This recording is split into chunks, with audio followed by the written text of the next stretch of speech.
प्रश्नकाल क्रमांक 1 श्री राघवेंद्र कुमार सिंह। धन्यवाद अध्यक्ष महोदय। अध्यक्ष महोदय, मैंने वार्षिक मरम्मत एवं किए गए विद्युतीकरण में पर्टिकुलर भवन एवं स्थानों की जानकारी चाहिए गई थी, लेकिन आपके माध्यम से बताना चाहूँगा कि मुझे सिर्फ सेक्शन की जानकारी प्रदान कर दी गई है। उसमें कौन से भवन की जानकारी, कौन से जगह की जानकारी, ये 80% जगह पर उल्लेखित नहीं किया गया है।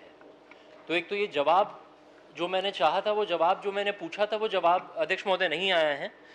दूसरा, एक चीज़ मंत्री जी से और पूछना चाहूँगा इसके अलावा कि 1/10/2019 से 31/12/2024 तक कितने एग्रीमेंटेड और कितने नॉन एग्रीमेंटेड गैर अनुबंधित कार्य कराए गए हैं। उक्त अवधि में शासकीय भवनों का नाम देयकों में उल्लेखित नहीं है, ये आपके जवाब में आया है। तो क्या ये नियमाविरुद्ध नहीं है कि जो भुगतान किया गया है उस पर उस भवन का, उस स्थान का नाम उल्लेखित करना अनिवार्य है कि नहीं? पहले एक प्रश्न कर लें। प्रश्नों की श्रृंखला नहीं, एक प्रश्न करिए, बाद में फिर प्रश्न करिए। माननीय अध्यक्ष महोदय, बहुत बृहद प्रश्न माननीय सदस्य ने पूछा है कि 1/10/2019 से लेकर 31/12/2024 तक की अवधि में वार्षिक मरम्मत विद्युतीकरण कार्य कितने कार्य कितनी राशि से कराए गए, बहुत विस्तार से उत्तर माननीय अध्यक्ष महोदय माननीय सदस्य को उपलब्ध कराया है। 9156 स्थानों पर मरम्मत के कार्य किए गए, जिसकी राशि का भुगतान 99 करोड़ 33 लाख रुपए व्यय हुआ है और इसके लिए 19,301 देयक किस एजेंसी को कितनी राशि फर्म का भुगतान किया गया है, वर्षवार कार्यवार विस्तार से जानकारी दी गई है। वास्तविकता यह है कि कई छोटे काम होते हैं कि 2-3 काम का एक ही बार बिल ले लेता है ठेकेदार, कि 2 ट्यूबलाइट बदलना है, कि 2 वायरिंग करेक्शन करना है। तो सामान्यतः देयकों में किस भवन के लिए वो है इसका उल्लेख नहीं होता है, इसकी एंट्री होती है माप पुस्तिका में।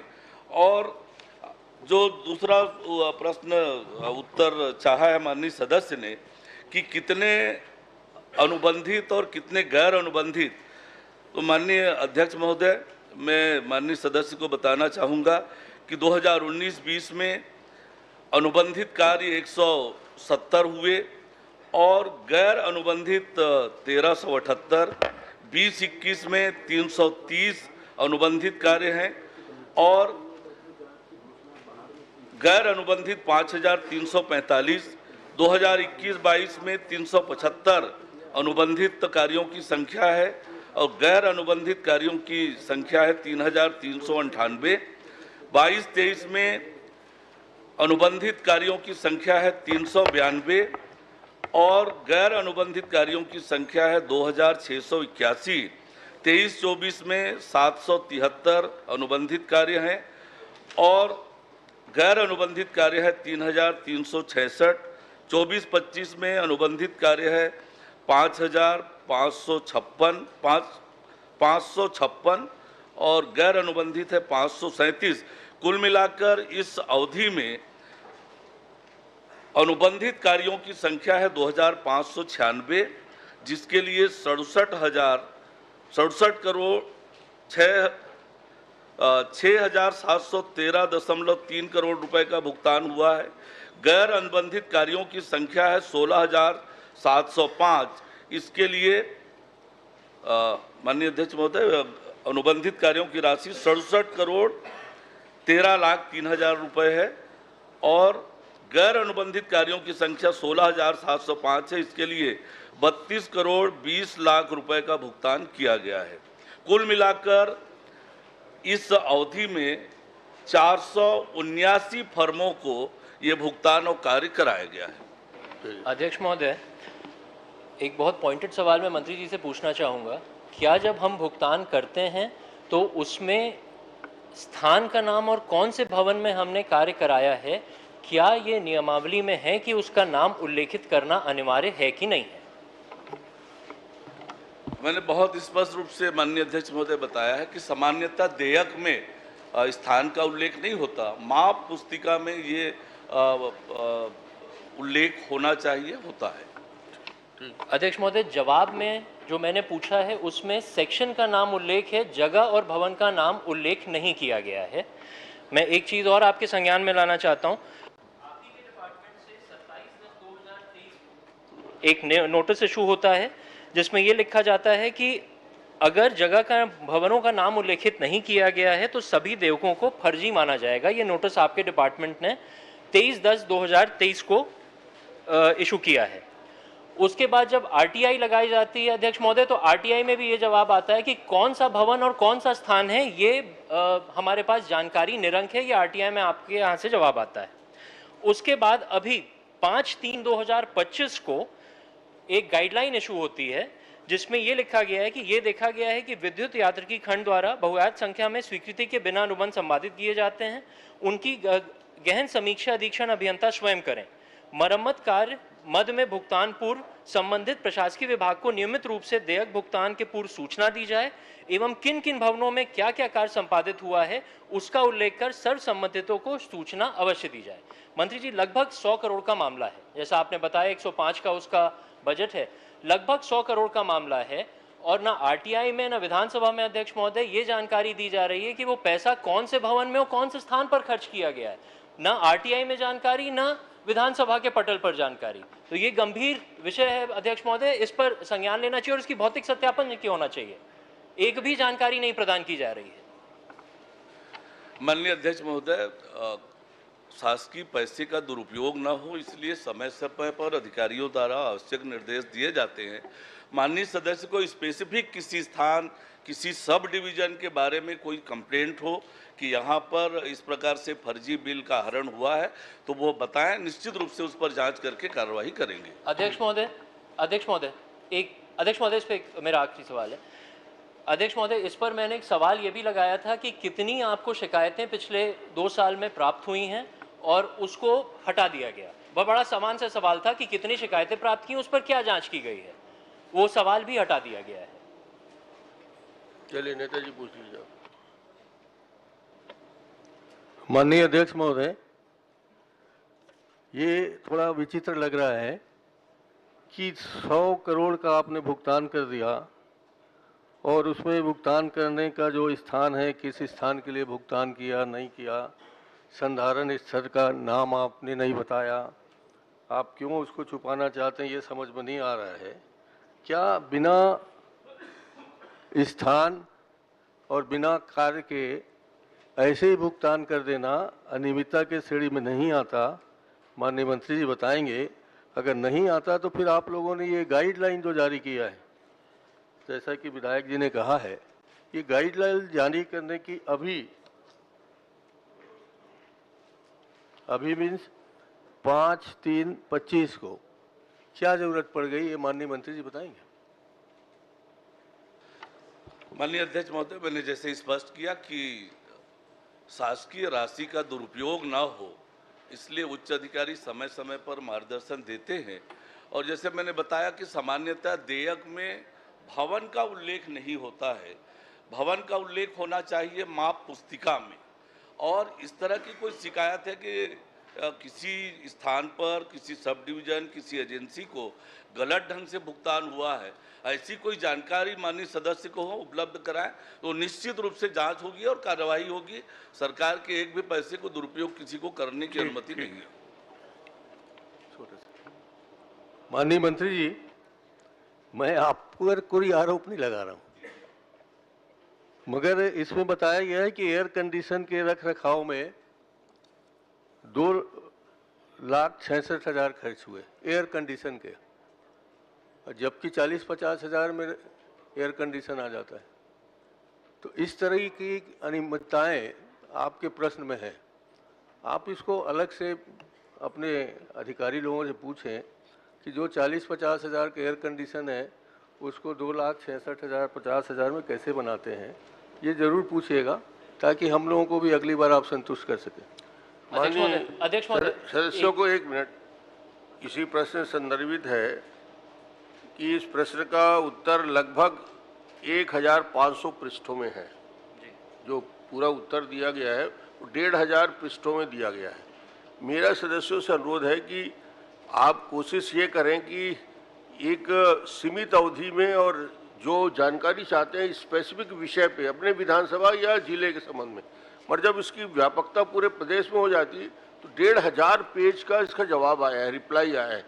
अब उस 1500 में से सारी बातों को एक प्रश्न के पूरे दौर में नहीं हो सकता, तो मुझे लगता है कि हम प्रश्न के दायरे को कोशिश करें। महोदय, अध्यक्ष महोदय, आप एक स्वयं मिनट। समझ रहे हैं प्रश्न की गंभीरता को। नहीं, गंभीरता में समझ रहा हूँ, इसलिए अवसर दे रहा हूँ। अच्छा, मैं भी 1 मिनट के लिए। इसमें उप संभाग मुंगेली अंतर्गत एयर कंडीशन का वार्षिक मरम्मत कार्य 9 जगह दिखाया गया है, तो मैंने वही तो पूछा है कि आखिर कहाँ है, तो ये जवाब नहीं आ रहा था। नहीं अध्यक्ष महोदय, इसमें आपका संरक्षण मुझे चाहिए। जो मैंने पूछा है उसका जवाब ही नहीं दिया गया है। चलिए, माननीय अध्यक्ष महोदय, वो प्रश्न पूछे हैं वो ठीक पूछ रहे हैं आप। हम लोग कई बार लगाते हैं विधानसभा में, और पिछले विधानसभा का ही ये कार्यकाल का है, तो भवन बना ही नहीं होगा। अब मंत्री जी को बता दिए हैं तो मंत्री जी जवाब तो दे रहे हैं, लेकिन ऐसे ही गोलमाल हुआ है सब पिछले विधानसभा। उसका केवल एसी का किराया दिया गया। अध्यक्ष महोदय, तो पिछले सरकार में यही सब कालगुजारी धर्म हुआ जी, है। अध्यक्ष तो लोग महोदय, विदा इसमें- किए हैं। अध्यक्ष महोदय, इसमें मैं आपका धर्म जी, संरक्षण कैसा जवाब मिल रहा है मंत्रियों से, आप ध्यान भूल गए?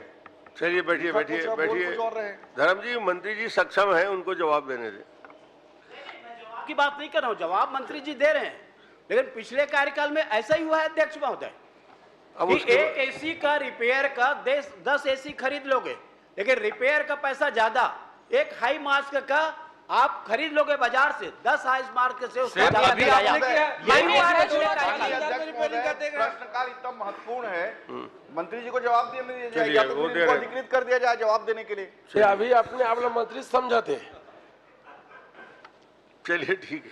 माननीय अध्यक्ष महोदय, प्रश्न ये है कि 1/10/2019 से 31/12/2024 तक की अवधि में वार्षिक मरम्मत विद्युतीकरण कार्य कितने स्थानों पर कितनी कितनी राशि से कराया गया, उक्त कार्यों के क्रियान्वयन हेतु कौन कौन से एजेंसी फर्मों को कितनी कितनी राशि का भुगतान किया गया, वर्षवार कार्यवार जानकारी प्रदान करें।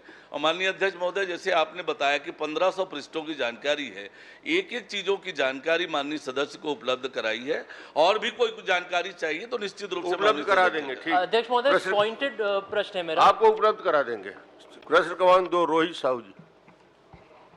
धन्यवाद अध्यक्ष महोदय। मेरा प्रश्न जो है अभनपुर से पांडुका तक राष्ट्रीय राजमार्ग का है। माननीय महोदय, मैं माननीय मंत्री जी से प्रश्न जो किया था उसमें कुछ जवाब तो आ भी गया है महोदय कि ये राष्ट्रीय राजमार्ग 130 अभनपुर से पांडुका तक का निर्माण कार्य स्वीकृति आदेश कब हुआ है और ये कब तक पूर्ण हो जाएगी, यही जानकारी चाहूँगा माननीय महोदय। बहुत सारे काम जो चल रहा है, अभी भी काम बाकी है, बहुत दिनों से परेशानी भी हो रहा है क्षेत्र में, तो कब तक पूर्ण हो जाएगी और इसकी क्या क्या और गुणवत्ता से क्या काम करवा सकते हैं, इनकी जानकारी चाहूँगा माननीय अध्यक्ष।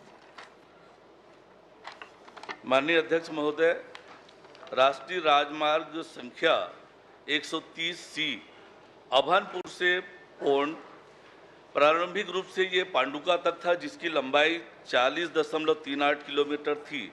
बाद में ये संशोधित लंबाई हुई इसकी 35.45 किलोमीटर, क्योंकि शेष मार्ग का निर्माण जो है लोक निर्माण विभाग ने कुर्रा गांव से लेकर नवापारा नदी पुल तक 4 लेन का निर्माण पीडब्ल्यूडी ने कर लिया था, इसलिए संशोधित लंबाई हुई 35.45 किलोमीटर।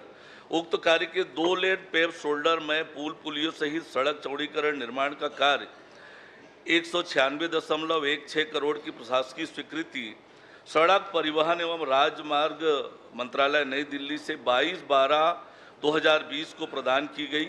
उक्त कार्य का कार्य आदेश 25/3/2022 को ठेकेदार मेसार सुभाष कुमार अग्रवाल खरसिया को दिया गया। अनुबंध की राशि 102.98 करोड़ है। अनुबंधानुसार कार्य की पूर्णता अवधि 18 माह यानी 24/9/2023 निर्धारित थी। वर्तमान में 1.4 किलोमीटर का निर्माण कार्य शेष है और व्यय जो है 72.40 करोड़ की राशि हुई है। विलंब जो हुआ है यूटिलिटी शिफ्टिंग और मुआवजा भुगतान के कारण और ठेकेदार द्वारा समानुपातिक प्रगति नहीं देने के कारण ये विलंब हुआ है।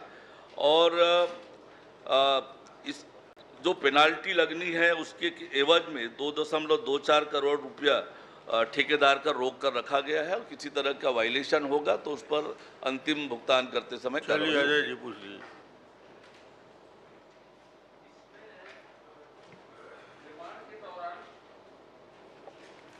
क्वालिटी चेक कराया गया है। मैं माननीय मंत्री जी से जानना चाहूँगा कि रोड जिस दिन शुरू होती है और पूर्णता तक के बीच में राष्ट्रीय राजमार्ग का है चूँकि, पर विभाग के भी चाहे तो आप बता सकते हैं कि क्वालिटी चेकिंग की प्रक्रिया क्या है, कितनी बार की जाती है, और इस सड़क में क्वालिटी के संबंध में आप चेक किए तो गुणवत्ता में कोई फर्क पाया गया कि सही पाया गया, इसकी जितनी बार होनी चाहिए उतनी बार हुई कि नहीं हुई, ये बताने का कष्ट करें। सामान्यतः नियमित रूप से गुणवत्ता की जांच होती है, अलग अलग स्तर पर होती है, और गुणवत्ता की जांच की गई है और गुणवत्ता संतोषप्रद पाया गया है। अरे माननीय अध्यक्ष महोदय, मैंने कहा जैसे रूरल डेवलपमेंट एनक्यूएम जांच करता है, एसक्यूएम जांच करता है, विभागीय जांच होती है, 3 बार होती है, इस चरण में होती। मैंने ये कहा कि आपसे पूछा प्रक्रिया क्या है क्वालिटी चेकिंग की, आप कितनी बार कौन कौन सी प्रक्रिया में जांच करते हैं, और इसकी हुई है कि नहीं हुई है, कितनी बार हुई है, ये पूछा था। क्वालिटी चेकिंग की प्रक्रिया तो रहेगी ही, वो तो एकदम कॉमन चीज बताया आप। मैंने कहा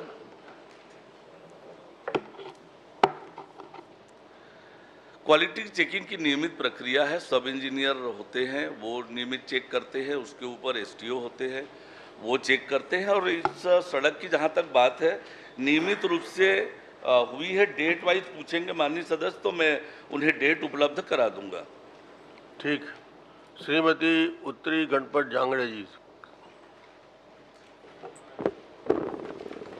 माननीय अध्यक्ष महोदय, माननीय उप मुख्यमंत्री महोदय, यह बताने की कृपा करेंगे कि विकास खंड बरमकेला के अंतर्गत नवापारा मार्ग पर स्थित किंकारी नाला में चिकनी मिट्टी किस खदान नक्शा खसरा से ली गई है तथा इस मिट्टी की कितनी मात्रा हेतु जांच लोक निर्माण विभाग से प्रयोगशाला से कराई गई है, कृपया जानकारी देवे। खंड उक्त मिट्टी हेतु कितनी राशि का भुगतान किया गया है? माननीय अध्यक्ष महोदय, 2022 से माननीय सदस्य इस नाला के निर्माण को लेकर शिकायत करती रही हैं, और जहां तक मिट्टी की गुणवत्ता की जांच 4 बार की गई है, 24/2/2023, 2/11/2023, 3/12/2024 और 3/3/2025 को कराया गया है, और मिट्टी की कुल मात्रा 23,627 घन मीटर होना चाहिए, उसमें से 3,482 घन मीटर का भुगतान किया गया है, रुपये 10 लाख रुपए। और इस काम की जितनी अनुबंधित राशि है 9,63,00,000, उसमें से ठेकेदार को अब तक 6,41,68,000 रुपए का भुगतान हुआ है। अभी फिर से माननीय सदस्य महोदय की शिकायत आई है, प्रमुख अभियंता ने जांच कर रिपोर्ट देने के लिए कहा है। थोड़े दिन पहले 22/2/2025 को एक रिपोर्ट सुपरिंटेंडिंग इंजीनियर ने दी है, उसमें कुछ खामियां पाई है। एक विस्तृत जांच के लिए चीफ इंजीनियर को लिखा है, और जांच के उपरांत जो भी उस पर स्थिति पाई जाएगी उस पर कार्रवाई की जाएगी। चलिए। माननीय अध्यक्ष महोदय, पूरा खराब मिट्टी को डाला गया है, आवागमन बहुत दिक्कत हो रही, तो माननीय उप मुख्यमंत्री जी से निवेदन है कि उच्च स्तर से जांच होनी चाहिए और दूसरा विभाग से जांच होनी चाहिए, तब ये अच्छा हमारे वो पुल का अच्छा होगा। माननीय अध्यक्ष महोदय, जैसे मैंने बताया कि मुख्य अभियंता को जांच करने के लिए 10/3/2025 को आदेशित किया है। विस्तृत जांच होगी, और जांच में जो भी खामी पाई जाएगी, जो भी त्रुटि पाई जाएगी, उसके अनुरूप कार्यवाही की जाएगी। क्रमांक 4 माननीय बघेल अध्यक्ष महोदय, लखेश्वर। दूसरा विभाग से जांच करानी चाहिए। चलिए, दूसरे विभाग नहीं करता, विभाग ही करे। चलिए।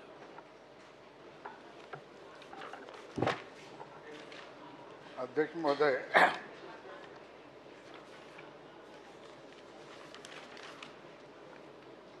ढेर सारे जानकारी दिए हैं, लेकिन मंत्री जी से जानना चाहूँगा, आपने खर्च में बताया है 42,319 लाख 74,000, 42,319 लाख 74,000, और इसमें आप उत्तर में दे रहे हैं 423.19 करोड़, 423 करोड़ 19 लाख 74,000 रुपए। ये दोनों का अंतर क्या है? ये 400 वाला सही है कि 42,000 करोड़ वाला सही है? 42,300 करोड़ वाला सही है? थोड़ा इसको स्पष्ट करेंगे।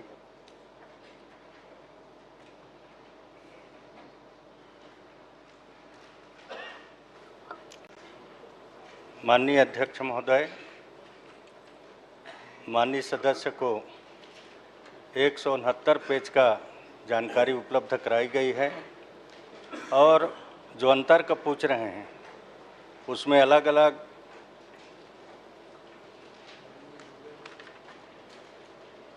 एक लाख में और 1 करोड़ में आंकड़ा है, उसको पढ़ने में समझ में थोड़ा फर्क हुआ होगा, उसको पूरा ध्यान से देख लें। 319 लाख 74,000 और इसमें करोड़ों में दे रहे हैं आप 423 करोड़ 19 लाख। ये शब्दों में जो उल्लेख किए हैं उसको मैं आप पूछना चाह रहा था। 423 करोड़ है। और माननीय अध्यक्ष महोदय, एक बात मैं अवगत कराना चाहूँगा। 423 करोड़ ही है वो। जी जी, वैसे बिंदु लगा इसके आगे शब्दों में, इसमें उत्तर में गलत। माननीय 423 करोड़ 29 लाख। माननीय अध्यक्ष महोदय, खनिज विभाग और भारत सरकार के विभाग का प्रश्न पूछे हैं, और मंत्री होने के कारण मैंने विधानसभा से मेरे इसमें आया तो जवाब मैंने पूरा विस्तृत रूप से जवाब नहीं, जवाब तो आपको देना है, उसमें कोई बात ही नहीं। मंत्री हो, दूसरा प्रश्न हो भाई, आपको भारत सरकार हो चाहे राज्य सरकार हो, सबका आपको देना है। तो ये मंत्री जी ये बताना चाहेंगे कि ये 2024-25 में कौन कौन सा सामग्री खरीदे हैं, थोड़ा स्पष्ट करेंगे। आपने पूरा 100 इतना पृष्ठ का तो क्वेश्चन दिए, लेकिन कौन कौन से वर्ष में आपने खर्च किया, क्या क्या में खर्च किया, स्पष्ट नहीं हो पा रहा है। क्योंकि 2024 में कौन कौन सा सामग्री, कौन कौन सा काम किए हैं, थोड़ा स्पष्ट करें। माननीय अध्यक्ष महोदय, बहुत सारा प्रश्न दिया गया, उत्तर दिया गया है, और 169 पेज का है। अगर समय देंगे तो पूरा एक हो मैं नहीं, ये सिर्फ 24 का पूछ रहे हैं। 24 का पूछ रहे हैं। 22-23 छोड़ दीजिए आप। 24 का यदि प्रश्न है, जवाब है, तो 24 का स्पेसिफिक जवाब दे सकते हैं तो दीजिए, और नहीं ज़्यादा लंबा है तो उपलब्ध करा दें। आपका दोनों विकल्प है, उनको उपलब्ध करा दी जाए। चलिए अगला प्रश्न करिए। नहीं, अध्यक्ष महोदय, मैं जो लास्ट पृष्ठ में जो देख रहा हूँ, हमारे यहाँ छात्रावास, आश्रम, स्कूल वाहन, जर्जर, कई प्रकार की चीज़ें, लेकिन 2024 में मंत्री जी द्वारा सिर्फ स्कूलों के लिए व्यायाम सामग्री का स्कूल ही ठिकाना नहीं है, तो व्यायाम सामग्री हजारों लाखों करोड़ों रुपया में आप खरीद के वो कर रहे हैं। सीधे मैं ये जानना चाह रहा था, इतने हमारे ओपन जिम ही खरीदे हैं, करोड़ रुपया का जिम खरीदे हैं आप, है ना। तो ये जानना चाह रहा था कि कोई हमारे कोई प्राथमिकता है क्या, कोई काम करने का, कि जिम ही खरीदना है अपन को? खाली जिम खरीद रहे हो कि कुछ दूसरा चीज भी खरीदे हो, ये पूछ रहे हैं। माननीय अध्यक्ष महोदय, जो शासी परिषद का कलेक्टर अध्यक्ष होता है और माननीय खुद सदस्य हैं और स्वयं उन लोग पास करते हैं क्या करना है, तो स्वयं वो बैठक में रहे होंगे और जो निर्णय प्रस्ताव पारित किए होंगे वही सामग्री का खरीदी किया गया होगा, और उनको कोई शंका होगा तो अवश्य मुझे जानकारी दें, उसका हम लोग जांच करा देंगे। अभी लखेश्वर जी, अभी धर्म कौशिक जी ने बताया, जिस प्रश्न को जिस सन का पूछे हो आप सब तो आप ही ने किया है। जी जी, क्या उसको पूछ रहे हो और अपना पैर? नहीं, ठीक है। मैं आप स्वशासी परिषद का बैठक कब कब हुआ उसका जानकारी है तो बता दीजिएगा। हम लोग को बैठक में बुलाया गया है कि नहीं उसके बारे में बता दीजिएगा। उस समय सब चीज में संभावना क्या? थी, उस समय सब चीज में संभावना थी, बिना संभावना कोई काम नहीं होता था। उसको भी एसआईटी रन करके जांच करा दीजिए सर, जांच ही तो चल रहा है आपका। जो जो हम लोग किए हैं पूरे विभाग का कर लीजिए, कोई काम मत करिए, कोई पैसा खर्च मत करिए, पूरा जांच में लग जाइए, पूरा डिपार्टमेंट लग जाइएगा 5 साल तक, और कोई बचे नहीं। तो मंत्री जी बता दीजिएगा कब बैठक हुआ, हम लोग को कब बुलाया और कब तय किए, कोई बैठक है क्या? शासी परिषद का बैठक फरवरी 2024 में हुई है और बीच में भारत सरकार का गाइडलाइन आया और उसमें बैठक नहीं हो पाया है। अभी फिर से प्रत्यक्ष का गाइडलाइन आ चुका है। अब जल्द से जल्द शासी परिषद का बैठक होगा, उसमें आप भी माननीय सदस्य हैं। तो गाइडलाइन में सर क्या क्या चीज का काम कराना है, कुछ ऐसा कुछ है तो थोड़ा बता दीजिएगा, क्या क्या लेना है, क्या है वो नए गाइडलाइन में? जो गाइडलाइन में आया है भारत सरकार का, उसको पूर्ण रूप से आपको उपलब्ध करा दिया जाएगा और पहले गाइडलाइन था वही गाइडलाइन फिर से आया है। ठीक, क्रमांक 5 अटल श्रीवास्तव जी। खत्म नहीं हुआ सर? अच्छा पूछिए सॉरी।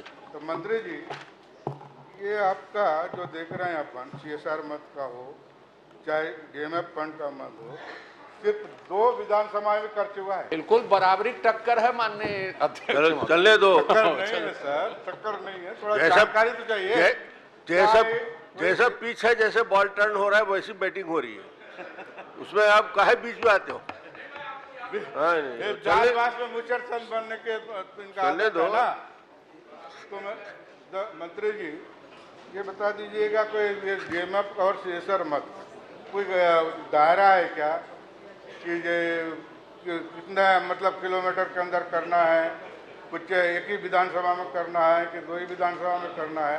अक्सर देखा गया CSR हो चाहे आप DMF मंद, आप जगदलपुर विधानसभा और चित्रकूट विधानसभा, उसके अलावा कोई और भी है कि विधानसभा खर्च करने का प्रावधान है कि नहीं, थोड़ा बता दीजिएगा।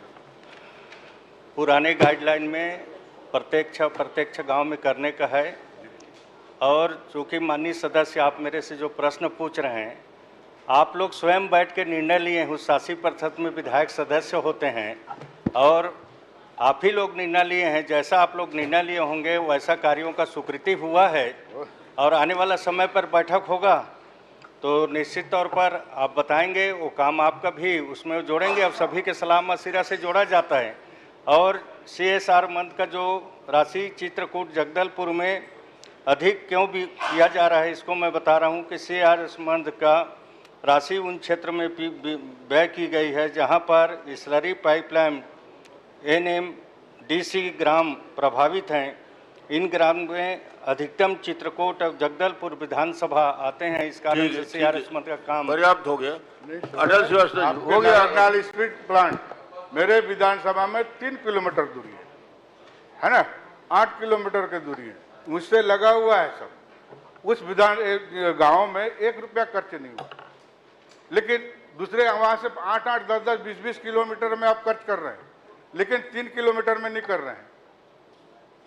तो ये ठीक बात नहीं है ना। ठीक बात नहीं है, आगे ध्यान रखा जाए। ठीक, विधायक जी के प्रस्ताव को भी मंजूरी दें। अटल जी। माननीय अध्यक्ष महोदय, करगी रोड कोटा में पाटिल रेल इंफ्रास्ट्रक्चर जो कि वहाँ पर एस्टेब्लिश है, जहाँ पर रेलवे स्लीपर्स बनाए जाते हैं, माननीय मंत्री जी से मैंने पूछा था कि वहाँ कितने श्रमिक काम करते हैं, तो उनका जो नियोजन है वो 500 श्रमिक का है। अभी 72 श्रमिक जो हैं वो कंपनी के हैं और 235 श्रमिक ठेके की पद्धति से हैं। जो ठेके से पद्धति से जो श्रमिक चल रहे हैं, ना तो उनको उनका EPF कट रहा है, ना उनको छत्तीसगढ़ का मिनिमम वेजेस 436 रुपये मिल रहा है। इस बारे में उद्योग विभाग ने उन पर कोई कार्रवाई की क्या? माननीय अध्यक्ष महोदय, जो नियोजित कर्मचारी हैं और ठेका कर्मचारी हैं, सभी का नियमित भुगतान हो रहा है, सभी का EPF कट रहा है। किसी भी तरह से कोई शिकायत प्राप्त विभाग को नहीं हुआ है। अगर वहाँ कोई शिकायत करने श्रमिक जाता है तो उसको काम से निकाल दिया जाता है कि आपको काम पे नहीं रखा जाएगा। और लगातार ये बातें हो रही है इसके साथ साथ इंडस्ट्रियल सेफ्टी की भी बात है। अभी कुछ दिन पहले एक श्रमिक का एक्सीडेंट हुआ वहां पर, उसको कुछ पैसे देके उसको भगा दिया गया कि अब तुमको, जबकि वहां पर श्रम विभाग को उसको उचित मुआवजा दिलाना चाहिए था, पर ऐसा कोई भी काम। आज आपका ही जवाब आ रहा है कि 2023-24 से आज तक कोई कार्रवाई, कोई वहां पर जांच नहीं की गई है। तो मेरा आपसे निवेदन है कि क्या उद्योग विभाग उस कंपनी को देकर हमारे कोटा विधानसभा क्षेत्र के श्रमिकों का दोहन कर रहा है? ना तो उनको मिनिमम वेजेस मिल रहा है, ना इंडस्ट्रियल सेफ्टी की कोई बात हो रही है। इस पे क्या कार्रवाई उद्योग विभाग ने की है? माननीय अध्यक्ष महोदय, जो अपना कारखाना अधिनियम है उसमें अति जोखिम कारखाना को रेंडम के माध्यम से चेकिंग किया जाता है। अब यह कारखाना अति खतरनाक कारखाना में नहीं आता, इस कारण से रेंडम लागू नहीं होता, इस कारण से उसका जांच नहीं किया गया है और किसी भी प्रकार का कोई शिकायत नहीं मिला है। अगर आप पर्टिकुलर बता रहे हैं कि किसी का एक्सीडेंट हुआ है तो निश्चित तौर पर उसका जांच करा दिया जाएगा। माननीय अध्यक्ष महोदय, वो कंपनी लगातार कोटा के पहाड़ों को खोदकर गिट्टी निकाल रही है। वहां पर रेत की रॉयल्टी, छत्तीसगढ़ सरकार को नुकसान हो रहा है, उसने अभी तक रेत की रॉयल्टी नहीं दी। उसको पूरा फ्री हैंड दिया गया है। उस वहां के माध्यम से जो सामने की पूरी सड़क है, पूरे के पूरे मोहल्ले वाले वहां पर केवल धूल खाते हैं, सड़क बिगड़ गई। ना तो आज तक CSR का एक पैसा उस कंपनी ने सड़क निर्माण पर लगाया, ना गिट्टी की रॉयल्टी दे रही है, ना रेत की रॉयल्टी। उसको पूरी खुली छूट मिली हो रही भंडारण करने की। तो क्या ऐसा उद्योग भी संचालित हो रहा है जिसके ऊपर कोई कार्रवाई आज तक नहीं हुई? आपके जवाब में सीधे सीधे आ रहा है कि आपने आज 2023 के बाद पर उस पर कोई कार्रवाई नहीं की, कोई जांच नहीं की। क्या इस पर जांच करेंगे? एक तो श्रमिक के ऊपर जांच हो जाए कि उनको न्यूनतम वेतन मिल रहा है, या वहां पर जो पहाड़ खोद के गिट्टी निकाली जा रही है, स्लीपर में केवल 3 चीजें लगती हैं, सीमेंट, गिट्टी और रेती। ना तो आपको छत्तीसगढ़ शासन को रॉयल्टी प्राप्त हो रही है, ना रेत का भंडारण वो जिस तरीके से कंपनी कर रही है, और ना उसके CSR का कोई फंड वहां के सड़क निर्माण में या प्रदूषण रोकने के लिए हो रहा है। क्या इस पर आप पूरे चीजों को मिलाकर एक कार्रवाई करेंगे क्या? माननीय अध्यक्ष महोदय, रेत गिट्टी का जो बात कर रहे हैं माननीय सदस्य महोदय, उसको लिखित में दे देंगे, हम संबंधित कलेक्टर को भेजेंगे, उसका जांच कराएंगे। चलिए, क्रमांक 6 श्रीमती हर्षिता स्वामी बघेल। जी धन्यवाद। माननीय अध्यक्ष महोदय, मेरा जो सवाल था उसमें माननीय मंत्री जी के द्वारा कुछ आंसर जो आई हुई है उसमें मैंने कहा था कि अटल नवीनीकरण और शहरी परिवर्तन मिशन के अंतर्गत ठोस तरल अपशिष्ट प्रबंधन, जल पूर्ति, सीवरेज नेटवर्क, सेप्टेज प्रबंधन, जल निकासी, शहरी परिवहन और हरित स्थानों की व्यवस्था संबंधी क्या क्या कार्य किए हैं। तो उनके जवाब में जो आया है कि अटल नवीनीकरण और शहरी परिवर्तन मिशन अंतर्गत 33 जल प्रदाय योजना एवं 5 सीवेज परियोजना की जानकारी दी गई है, जिसमें नगर निगम राजनांदगांव हेतु 147 करोड़ 58 लाख रुपए sewage management sewage master plan हेतु स्वीकृति बताया गया है। मैं माननीय मंत्री जी से यह जानना चाहती हूं कि उक्त राशि कब स्वीकृति की गई एवं आज दिनांक निविदा नहीं होने का क्या कारण है।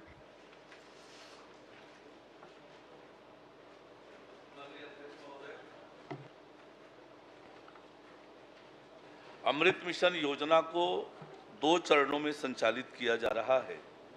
पहले चरण में हमारे प्रदेश में 9 नगर निगम रायपुर, भिलाई, दुर्ग, बिलासपुर, कोरबा, राजनांदगांव, अंबिकापुर, जगदलपुर और रायगढ़, इसके लिए 1804 करोड़ रुपए की जल प्रदाय योजनाएं और 399 करोड़ की सीवरेज योजनाएं और 33 करोड़ के उद्यान निर्माण के कार्य स्वीकृत किए गए। राजनांदगांव में जल प्रदाय योजना के लिए 199.23 करोड़ रुपए की स्वीकृति दी गई और जिसमें सीवेज का भी काम, उसके लिए 12.49 करोड़ रुपए की स्वीकृति का प्रावधान। माननीय अध्यक्ष महोदय, मैंने सिर्फ ये कहा है, जानना चाहा है कि उक्त राशि का निविदा आज पर्यंत तक क्यों नहीं हुआ है। आप पूरे उसकी राशि बता रहे हैं लेकिन अभी तक की निविदा शुरुआत नहीं हुई है।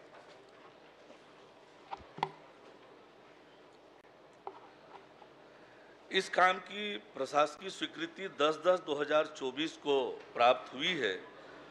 निविदा की प्रक्रिया पूर्ण हो चुकी है और उसका निविदा जो आए हैं उसका मूल्यांकन का काम किया जा रहा है और मूल्यांकन के बाद आगे की कार्यवाही की जाएगी। स्वीकृति की राशि किन किन कार्यों के लिए निविदा आमंत्रित की गई है, कार्य व जानकारी देवे में। और एक और मैं आपसे क्वेश्चन की थी इसमें कि शहरी विकास प्राधिकरण मंत्रालय से परिवहन और अन्य विकास कार्यों के लिए विदेशों से भी राशि प्राप्त हो रही है, यदि हाँ तो क्या उक्त अवधि में कितनी कितनी राशि प्राप्त हुई है? अब विदेशों से कोई राशि प्राप्त नहीं हो रही, इसका स्पष्ट उत्तर माननीय सदस्य को दिया है। इसमें आपके जवाब में नहीं था। और मैं ये भी जानना चाहूँगी, जो आपने कहा है कि शहरी अटल नवीनीकरण और शहरी परिवर्तन, जो कि आपके अमृत मिशन का दो महत्वपूर्ण हिस्सा, जिससे आप शहरी व्यवस्था को बनाने के लिए राशि स्वीकृति कर रहे हैं, तो क्या नए जिले जो बन रहे हैं, नए नगर पंचायत बने हैं, उनकी व्यवस्था को बनाने के लिए आपने कोई राशि अलग से संचित किया है? माननीय अध्यक्ष महोदय, जैसे मैं बता रहा था कि अमृत मिशन 1 में 9 निकाय शामिल थे। अब अमृत मिशन 2 जो 2021 से प्रारंभ हुई है, अभी 76 परियोजनाओं का क्रियान्वयन किया जा रहा है 53 निकायों में और इसके लिए 3,308.19 करोड़ रुपए की स्वीकृति हुई है। इसके अंतर्गत 22,089.99 करोड़ रुपए की जल प्रदाय योजनाएं, 33 की प्रशासकीय स्वीकृति जारी हो चुकी है कुल 37 निकायों में और इसी तरह से 864.37 करोड़ रुपए की सीवेज परियोजनाएं हैं। ये सीवेज परियोजनाएं 5 निकायों में होनी है और इसी तरह से वाटर बॉडी रिजर्वेशन और उद्यान के काम स्वीकृत हुए हैं। अमृत मिशन 2 में 9 उद्यान और 17 वाटर बॉडी रिजर्वेशन के काम हुए हैं, जिसका डीपीआर तैयार किया जा रहा है। अमृत अंतर्गत परियोजनाओं का चुनाव, सतही जल की उपलब्धता, प्रति नल कलेक्शन की लागत, इन सब बातों को ध्यान में रखकर लिया जाता है। और अमृत मिशन 2 में आपके डोंगरगढ़ निकाय के लिए भी स्वीकृति मिली है। सिंघोरा तालाब के वाडी रिजर्वेशन के लिए 3.10 करोड़ और वार्ड क्रमांक 1 में उद्यान के लिए 2.81 करोड़ रुपए की स्वीकृति मिली है। अध्यक्ष महोदय, मैं आपके माध्यम से जानना चाहूंगी, ठोस तरह अपशिष्ट प्रबंधन और शहरी परिवहन हेतु क्या क्या कार्य एवं योजना बनाई गई है? जो नए नगर पंचायत जो बने हैं उनके लिए क्या परिवहन को व्यवस्था के लिए और वहाँ की आपूर्तियों को व्यवस्था करने के लिए क्या क्या आपने व्यवस्थित किया है? माननीय सदस्य ने बहुत वृहद प्रश्न ये पूछा है।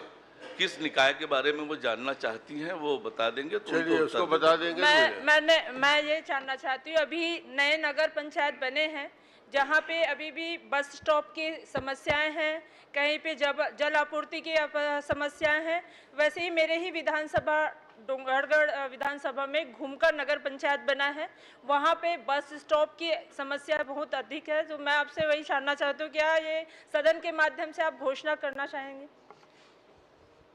माननीय अध्यक्ष महोदय, कुछ नए नगरीय निकाय हमारी सरकार बनने के बाद हमने बनाए हैं। उन शहरों के सुव्यवस्थित विकास के लिए हमारी सरकार काम कर रही है। आने वाले समय में आवश्यकता के अनुरूप वहां पर विकास के काम स्वीकृत किए जाएंगे। माननीय मंत्री जी घोषणा कर देते हैं, आपकी व्यवस्था बन जाती है। हो गया, बहुत प्रश्न आ गए। माननीय अध्यक्ष महोदय, मेरा प्रश्न जल जीवन मिशन से संबंधित है और मैं इनके दिए हुए उत्तर तक ही सीमित हूँ, ज़्यादा दूर नहीं जाऊँगा। आपने 24-25 के बजट में 4500 करोड़ रुपए का प्रावधान किया था माननीय मंत्री जी, और फरवरी 2025 तक अर्थात अब 1 महीने ही बचे हैं, समझ लीजिए 2 महीने खत्म ही हो गया, केंद्रांश की राशि मात्र 191.59 करोड़ प्राप्त हुई है। ठीक है, जबकि केंद्रांश और राज्यांश बराबर बराबर खर्च होती है और 2250 करोड़ रुपए आपको आना था, मगर आज तक मोदी जी की ओर से, मोदी जी के डबल इंजन सरकार की ओर से 2151.41 करोड़ रुपए नहीं दिया गया है, जो आपने कहा है। तो ये क्या सही है कि गलत है, ये बता दें, फिर मैं आगे बढ़ूं। माननीय अध्यक्ष महोदय, जल जीवन मिशन के काम को 2024 तक पूरा किया जाना चाहिए था और इसलिए भारत सरकार ने अभी बजट में उसकी अवधि की वृद्धि की है। बजट में घोषणा हुई है कि ये योजना 2028 तक बढ़ाई जाती है। इस दौरान भारत सरकार उन योजनाओं की जानकारी समीक्षा करके कर रही थी और इसलिए आने वाले समय में नए बजट में 67,000 करोड़ का प्रावधान भारत सरकार ने किया है। तो निश्चित रूप से हम उम्मीद करते हैं भारत सरकार से आने वाले समय में राशि आएगी और जल जीवन मिशन के काम को पूरा करने का होगा। मतलब ये है कि अब तक माननीय केंद्र सरकार की ओर से आपको 2158 करोड़ रुपए की राशि प्राप्त नहीं हुई है, सही है ना? मैंने पूछा था सही है गलत, इतना ही बता दे। चलिए दूसरे प्रश्न की ओर आता हूं मैं। मेरे भाग क के उत्तर में आपने स्वीकार किया है कि मैंने पूछा था कितने प्रतिशत व्यय हुए, तो आपने इसके लिखित उत्तर में बताया है कि केवल घरेलू नल कलेक्शन में 80.3% पूर्ण हुआ है और राशि 51% व्यय की गई है। तो राशि की भुगतान या तो आपने की नहीं है या 50% राशि में ही आप 80% काम कैसे करा लिए, ये जानकारी दे दीजिए। माननीय अध्यक्ष महोदय, व्यय 51% हुए हैं, जो हमारी लगभग 26,000 करोड़ का जल जीवन मिशन है और ये केवल नल कनेक्शन का 80% कहा है। अन्य कंपोनेंट भी हैं, उन कंपोनेंट को सारा मिलाएंगे, यदि काम का टोटल करेंगे तो एक तो उसका मूल्यांकन जरा कठिन है कि कितने प्रतिशत कुल मिला के काम हुए हैं। ये नल कनेक्शन, प्रति घर में जो नल कनेक्शन हुआ है उसका प्रतिशत है 80%, पर पूरे काम को देखेंगे तो 50 से 60% के आसपास ही जल जीवन मिशन के काम पूरे हुए हैं और ये जो राशि है उसी हिसाब से आई है। माननीय मंत्री जी, आपने टंकी का कार्य बताया है कि 41,283 जगह पानी की टंकी का निर्माण हो रहा है, उसका प्रावधान है। और मैं जहां तक समझता हूं प्रदेश में राजस्व ग्राम 2,255 के आसपास है। तो एक गांव में 2 टंकी बना रहे हैं, 3 टंकी बना रहे हैं, इसकी जानकारी दे पाएंगे? मिशन अलग अलग पारा टोला मोहल्ले के लिए भी अलग अलग व्यवस्थाएं बनी है और इसलिए कुल मिलाकर हमारी जो जल जीवन मिशन की योजना है, स्वीकृत योजनाओं की संख्या है 29,126 और इसलिए ये आंकड़े आ रहे हैं और इसलिए टंकियों की जो संख्या है वो 41,000 है और 41,000 में जैसे मैंने बताया कि पूर्ण टैंक जो हो गए हैं और जिसमें पेयजल प्रारंभ हो गया है उसकी संख्या है 19,599, यानी जो लक्ष्य है उसका 47.5%। निर्माण काम 15,776 के अधूरे हैं और निर्माण हो गया है टंकी का, पर पेयजल प्रारंभ नहीं हुआ है। ऐसी टंकियों की संख्या 5,908 है और जल सोर्स के लिए लगातार काम किया जा रहा है। आने वाले समय में इस योजना को।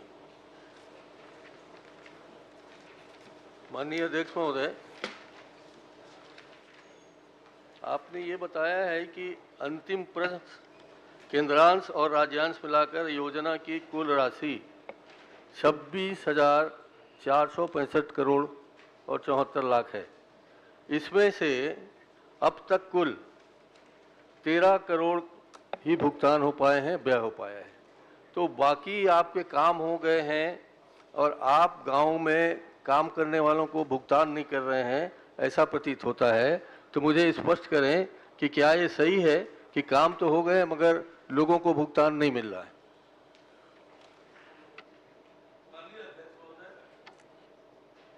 ये सही है कि कुल मिलाकर 13,484.44 करोड़ रुपए का भुगतान ये राशि उपलब्ध हुई थी। इसमें 13,376.94 करोड़ रुपए का भुगतान हुआ है। जहां तक ठेकेदारों की बात है, भुगतान एक सतत प्रक्रिया है। राशि की उपलब्धता के आधार पर भुगतान लगातार किया गया है और आने वाले समय में भी राशि की उपलब्धता के आधार पर भुगतान करेंगे। श्री अनु शर्मा जी, क्रमांक 8।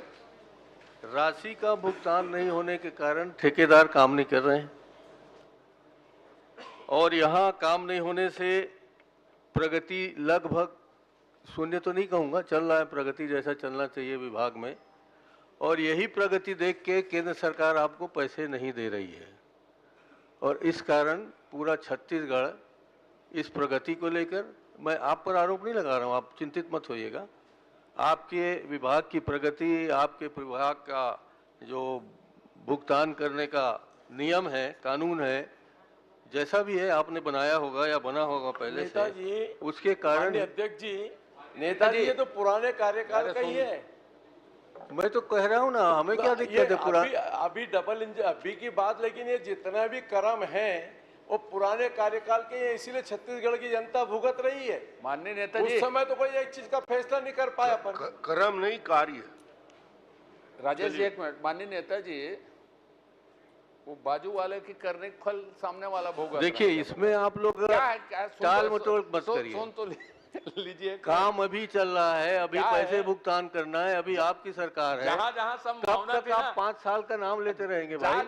जहाँ जहाँ संभावना थी, आप उन संभावनाओं से पूरी तरह वंचित रहे, इसलिए आप मुखर रहे। वो वंचित होने का सवाल नहीं है, हम आज भी कह रहे हैं, मान लीजिए पुराने सरकार की थी तो आप उसको ठीक करिए।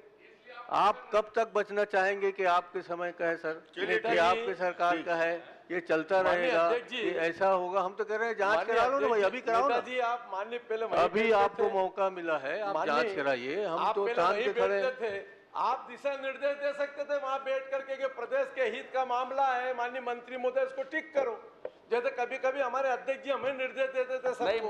अभी करीब इतने उदारता दिखा माननीय अध्यक्ष महोदय, परसों का ही सवाल था 12 तारीख का कि माननीय अध्यक्ष जी के निर्देशों को, इशारा को आपने समझा नहीं, जांच आपने कराई नहीं। हम कह रहे अभी करा लो, अभी आप तैयार नहीं हो।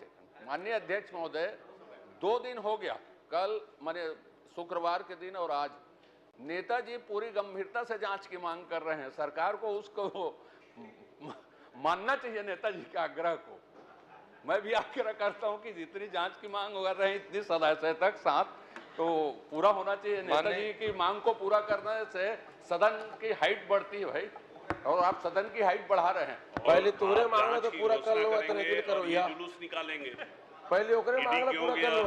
सीडी क्यों गया, सीबीआई क्यों गया, काहे को ऐसा मांग करते हो जिसमें आपको? अरे भैया, दूसरे का भी प्रश्न है, आने दो ना प्लीज सर। श्री अनु शर्मा जी, माननीय अध्यक्ष महोदय, मैं आपके माध्यम से कोल्हान नाले में बनने वाले अकोली और पणरभट्टा के बीच जो निर्माणाधीन पुल है उसके विषय में जानकारी चाहता हूं माननीय मंत्री जी से।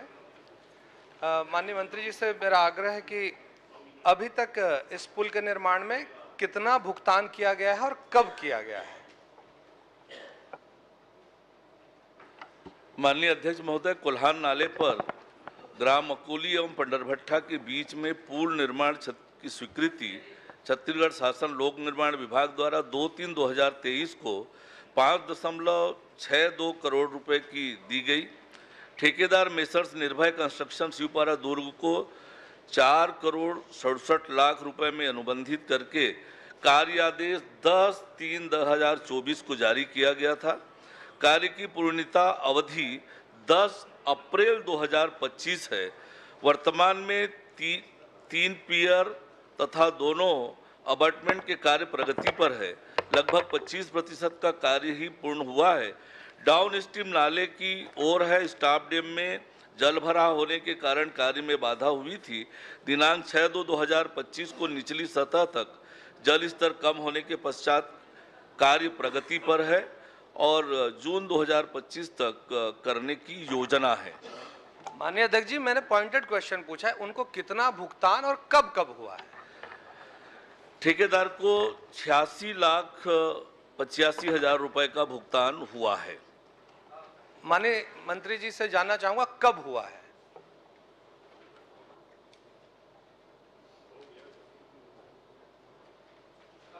कोई बात नहीं, ये जवाब नहीं आया। मैं माननीय मंत्री जी से एक चीज जानना चाह रहा हूं कि जब इन चीजों का समय समय पर निरीक्षण होता है ऐसे कार्यों का, तो जो अधिकारी ऐसे निरीक्षण करने जाते हैं तो वो क्या किसी प्रकार की टिप्पणी, कोई जानकारी विभाग को उपलब्ध कराते हैं? ये मैं जानना चाहता हूं माननीय मंत्री जी से। माननीय अध्यक्ष महोदय, भुगतान की तिथिवार जानकारी माननीय सदस्य ने चाहिए है। 31/7/2024 को 42,69,000 रुपए का भुगतान हुआ। 4/10/2024 को 9,46,000 रुपए का भुगतान हुआ। 27/12/2024 को 20,70,000 रुपए का भुगतान हुआ। 13/3/2025 को 23,79,000 रुपए का भुगतान हुआ। और इस कार्य का निरीक्षण अधीक्षण अभियंता, कार्यपालन अभियंता, अनुभागीय अधिकारी, उप प्रबंधक नाबार्ड द्वारा किया गया है। कार्यपालन अभियंता द्वारा निरीक्षण 2/7/2024, 29/8/2024, 23/11/2024। माननीय अध्यक्ष जी, ये जानकारी मेरे पास है। इस जानकारी में महत्वपूर्ण विषय यह है कि ये जानकारी तो आई है लेकिन इसके टीप में निरंक है। क्या कार्य की स्थिति थी, काम का क्या स्टेटस था, इसकी कोई भी जानकारी इस जवाब में नहीं दिया गया है। तो अधिकारियों ने अगर उस स्थान का निरीक्षण किया है, उस कार्य का निरीक्षण किया है, तो उसका क्या उन लोगों ने निरीक्षण किया, उसका कोई ब्यौरा यहाँ पर मेरे पास जवाब में उपलब्ध नहीं है। माननीय मंत्री जी से मैं जानना चाहूंगा, क्या ये जानकारी इसमें नहीं दी गई है, या अगर जानकारी दी गई है तो वो क्या टिप्पणी उन्होंने लिखी है? निर्माण के दौरान मानक स्तर का कंक्रीट क्यूब टेस्ट का परिणाम जो है मानक स्तर का पाया गया है और निरीक्षण की एक नियमित प्रक्रिया है जो नियमित रूप से निरीक्षण होती है और वो रिकॉर्ड में उपलब्ध भी रहता है। माननीय अध्यक्ष जी, कहीं कुछ भी नहीं मिलने का कारण और समय से अधिक इस कार्य में विलंब हो रहा है, क्षेत्रवासियों को इसमें परेशानी हो रही है। मैं माननीय मंत्री जी से जानना चाहूंगा, ये काम कब तक पूरा हो जाएगा? चलिए, माननीय अध्यक्ष महोदय, जैसे मैंने बताया कि नाले में पानी का भराव होने के कारण कार्य नहीं हो पा रहा था। फरवरी से कार्य में तेजी आई है और निश्चित तिथि बताना तो संभव नहीं है, लेकिन जून में पूरा करने के लिए लगातार विभाग प्रयास कर रहा है। क्रमांक 9 उमेश पटेल। माननीय अध्यक्ष जी, माननीय अध्यक्ष जी, दो नोटिस बता दिया, महीना भी बता दिया, और क्या चाहिए? और क्या चाहिए आप? चलिए, धन्यवाद। माननीय अध्यक्ष महोदय, माननीय उद्योग मंत्री जी ने कहा है कि 77 करोड़ के अनुदान स्वीकृत हुआ है और उसमें 52 करोड़ अभी बचा है देना, शेष है। तो मैं माननीय मंत्री जी से जानना चाहूँगा कि ये इनके इतने सारे जो 109 यूनिट है उसमें अनुदान अभी तक शेष क्यों है, जबकि स्वीकृति तो लगभग 2 साल हो गया।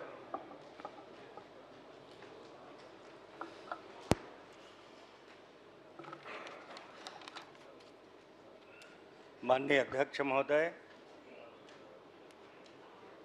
माननीय उमेश पटेल भाई ने बहुत ही अच्छा प्रश्न पूछा है कि अनुदान कैसे भुगतान नहीं हो पाया। पिछली सरकार की बकाया भुगतान को अभी हम लोग खाली उनका भिलाईगढ़ और एक मिनट भाई साहब पूरा बोलने दीजिए। मैं समझ गया आप क्या उत्तर देने वाले हैं, मैं समझ गया। मैं आपको डेट के साथ बता देता हूं। जवाब तो आ जाए ना बाद में। नहीं, मैं डेट के साथ बता देता हूँ, उत्तर देंगे आप। अब समय कम है अध्यक्ष महोदय। ये है मेसर्स अग्रवाल एग्रोग्रेट ग्राम पटेल पाली रायगढ़ जिला 6/3/2024 को स्वीकृत है। इसी तरह से आपके जो कार्यकाल हैं उसमें जो पिछला कार्यकाल है उसका सिर्फ 19 पेंडिंग है और आपके कार्यकाल का 35 पेंडिंग है। उसी को तो मैं विस्तृत रूप से आपको बताने जा रहा हूं। माननीय अध्यक्ष महोदय, मैं हमारे प्रदेश के माननीय मुख्यमंत्री जी को और माननीय वित्त मंत्री जी को धन्यवाद देना चाहूँगा कि उन्होंने रायगढ़ और भिलाईगढ़ का पूछा है और माननीय वित्त मंत्री जी, माननीय मुख्यमंत्री जी ने पूरे उद्योग का जितना भी बकाया अनुदान राशि है 423 करोड़ रुपया का स्वीकृति प्रदान की है।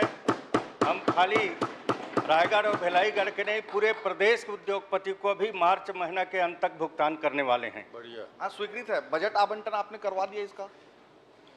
माननीय अध्यक्ष महोदय, अनुपूरक बजट में आप भी थे। अनुपूरक नहीं, अभी तो अनुपूरक आएगा।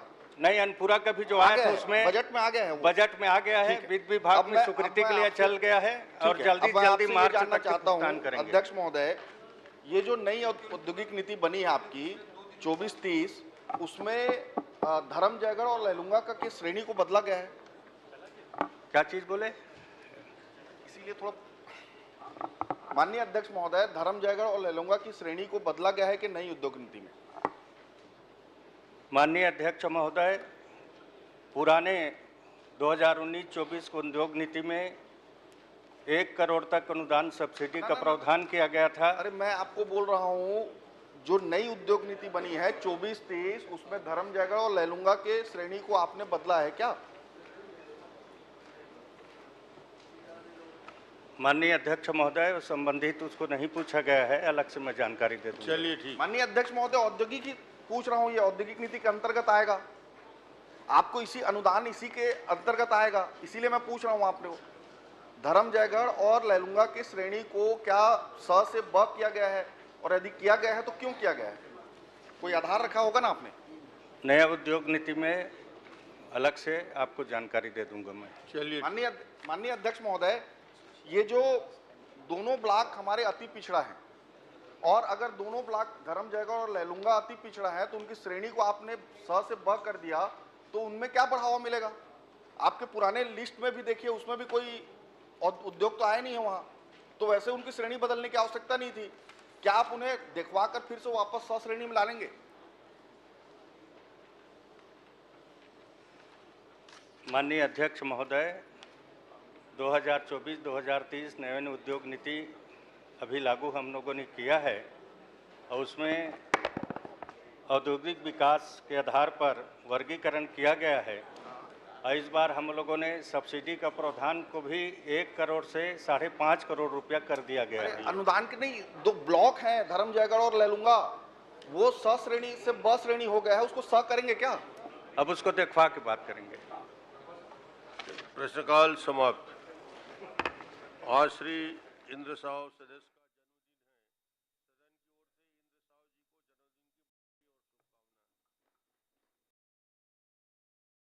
हमारा प्रदेश छत्तीसगढ़, जो कि संपन्न है